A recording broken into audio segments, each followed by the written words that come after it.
এখন কি আগের থেকে ভালো হাঁটে? জি আলহামদুলিল্লাহ, এখন হাঁটতে ওই যে বললাম না পাটা আগে এভাবে চলে যেত, হ্যাঁ। পরে হয়তো আপনার এই গিরারে এভাবে ঘুরতো, পরে এখন আগে এখন একটু নিচে করে। আমি তো জুতা ছাড়া আমি এভাবে এক হাত দিয়ে হাঁটাতে পারি, অনেকক্ষণ হাঁটতে গেলে পরে পায়ে গিরারে একটু ঘুরতে যায়। অনেকক্ষণ হাঁটতে গেলে জুতো পরেছেন রেগুলার, তাই না? এটা কেএফসি জুতো পরানো হয় সিপির পেশেন্ট। আলহামদুলিল্লাহ এখন হচ্ছে কি সেকেন্ড ভিজিটে 2 মাস আগে আসছিলেন। জি 2 মাস আগে আসছিল, এখন আগের থেকে অনেকটা আলহামদুলিল্লাহ ইমপ্রুভ। এবং হচ্ছে গিয়ে বাচ্চা পা ফেলতেছে, কয় কাই হাঁটতে পারে আগের থেকে? আগে আগে কতটুকু হাঁটতো, কয় কত না হাঁটে? আগে হাঁটাইলে মনে হয় যেন ও সামনের দিকে এইভাবে রকেট লাফালাফি করতো। পাও এখন ফেলা একটু কমছে। বুঝলে তারপর আমি লাফাইতে, এখনো স্বাভাবিক হচ্ছে। আচ্ছা, আর জুতা কতক্ষণ পরে?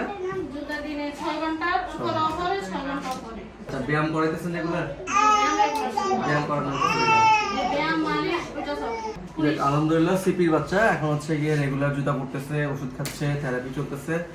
বাচ্চার মাই বললো যে হচ্ছে গিয়ে আগের থেকে অনেকটা ইমপ্রুভ। যে ইনফরমেশনটা বলা যে সিপির বাচ্চা অথবা অনেকে হয়তো বা অন্য মিন করে, সিপির বাচ্চা যারা আছে যারা হচ্ছে গিয়ে ব্রেইনের ডেফিসিট এবং হচ্ছে গিয়ে সিগন্যালটা ঠিক মতো পায় না, দাঁড়াতে পারে না, তো এই বাচ্চাগুলির হচ্ছে গিয়ে রেগুলার ফলো আপ চিকিৎসা ইমপ্রুভমেন্ট আলহামদুলিল্লাহ হয়।